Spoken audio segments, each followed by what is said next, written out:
Assalamualaikum warahmatullahi wabarakatuh. Kembali bersama Ibu Sriati pada pelajaran ilmu pengetahuan alam dengan topik bahasan perubahan materi atau zat untuk pelajaran kelas 7. Sifat-sifat zat penyusun materi atau benda ada dua, yaitu sifat fisika dan sifat kimia. Sifat fisika adalah sifat-sifat yang berkaitan dengan keadaan fisik suatu zat. Wujud zat ada tiga, padat, cair, dan gas. Perubahan wujud zat sangat dipengaruhi oleh energi panas.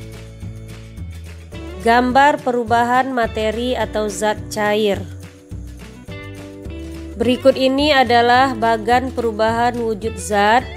Dari padat menjadi cair, cair menjadi gas, gas menjadi padat, dan sebaliknya.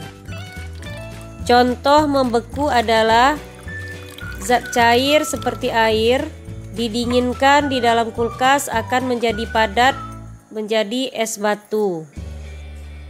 Contoh perubahan wujud zat dari padat menjadi cair adalah es yang wujudnya mula-mula padat, dibiarkan beberapa lama di suhu ruang akan kembali berubah wujudnya menjadi zat cair.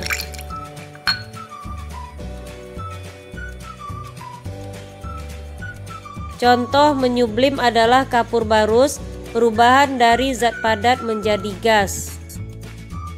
Contoh mengkristal adalah proses pembuatan garam dari air laut yang diuapkan. Contoh mengembun adalah botol yang berisi air yang sudah didinginkan di dalam kulkas dikeluarkan, maka pada dinding botol akan muncul titik-titik air. Nah, ini adalah contoh mengembun. Juga terjadi pada pintu kulkas yang dibuka agak lama. Sifat fisika berikutnya adalah warna, kelarutan, daya hantar listrik, kemagnetan, titik didih, dan titik lebur. Contoh sifat fisika dari warna benda misalnya adalah warna air dan minyak makan sangat berbeda, yaitu air berwarna bening sedangkan minyak makan berwarna kuning. Perbedaan warna pada logam, aluminium, stainless, dan baja. Sifat fisik ketiga adalah kelarutan, yaitu contohnya gula bisa larut di dalam air. Semakin besar ukuran butiran gula pasir, maka semakin lama larut di dalam air. 4. Daya hantar listrik atau panas. Besi dan baja dapat mengantar panas dengan baik, sedangkan kayu dan plastik tidak dapat mengantar listrik dan panas, sehingga dapat dimanfaatkan untuk peralatan rumah tangga. 5. Kemagnetan adalah berhubungan dengan zat atau benda yang dapat ditarik atau tidak oleh magnet. 6. Titik didih dan titik lebur.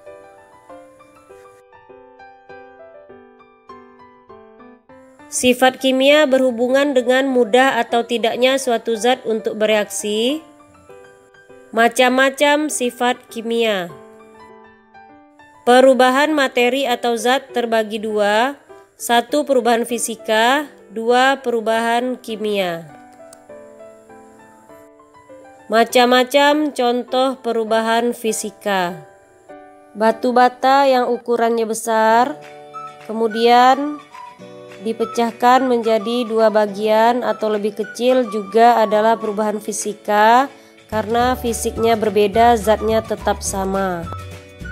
Air yang dibekukan menjadi es batu, kemudian dicairkan lagi menjadi air, juga perubahan fisika karena zatnya tetap sama, wujudnya saja yang berbeda, yaitu padat dan cair.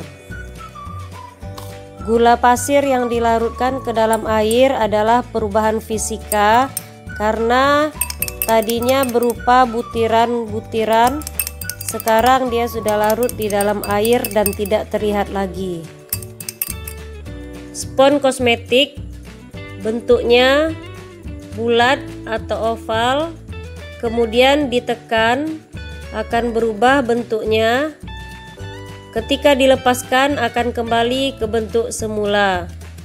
Demikianlah contoh-contoh perubahan fisika. Perubahan kimia adalah perubahan pada suatu benda yang dapat menghasilkan zat baru. Contohnya, beras yang teksturnya keras ketika dimasak dengan cara dipanaskan akan menjadi nasi yang teksturnya lebih lembut. Kandungan zat pada beras berbeda dengan nasi diakibatkan oleh proses pemanasan saat dimasak. Contoh berikutnya adalah kertas yang dibakar kemudian menjadi abu.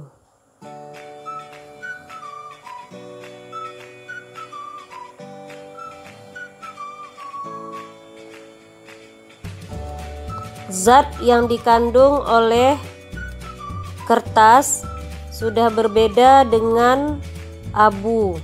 Abu mengandung karbon, sedangkan kertas masih mengandung serat.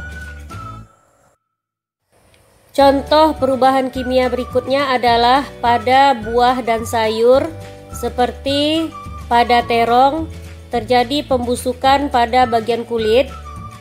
Nanti akan diikuti pembusukan bagian dalamnya. Selanjutnya adalah pembusukan pada pepaya. Pembusukan terjadi karena reaksi kimia yang terjadi antara zat dan udara. Selanjutnya pembusukan pada cabai, makanan yang menjadi basi adalah contoh-contoh perubahan kimia. Demikianlah pembahasan topik perubahan materi atau zat. Semoga bermanfaat. Assalamualaikum warahmatullahi wabarakatuh. Terima kasih.